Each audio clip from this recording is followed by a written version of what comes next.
Magandang araw po sa inyong lahat. Ako po si Annie Carmona Lim, may-ari ng Chocolate Lover Incorporated dito sa Cubao.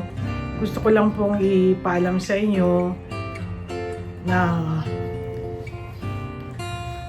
magsasarado na po kami sa December 27 po yung last day namin.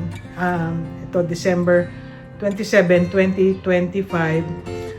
Tuloy-tuloy pa rin naman ho yung pagbebenta namin hanggang sa mga araw na yon, at saka yung mga fast moving, mga chocolates, buttercream, walnuts, meron pa rin ho kami. Talagang hindi namin pababayaan yung mga customers namin na kung kailan nila kailangan ngayong Pasko, bibitawan namin. Hindi po yung dedication ng Chocolate Lover sa mga nagbi-business.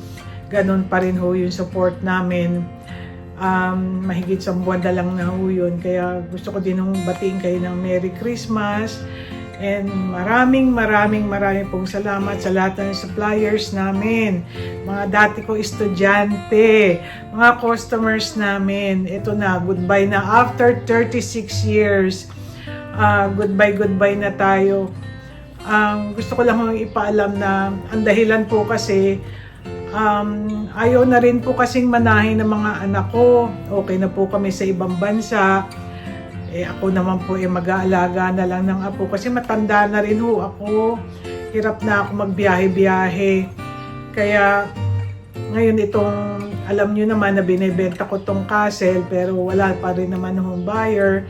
Kaya balak sana namin habang walang buyer paupahan. Pero syempre mag-check pa rin ho kayo sa Facebook kung ano na yung mga development, kung gusto nyo rin makichismis pa sa amin. Again, marami pong salamat. 3 taon ko na ho, iniiyakan to. Kasi hindi ko kaya talaga. Baby ko kasi to eh. Pero kailangan ko na nang magsabi ng goodbye. Marami pong salamat.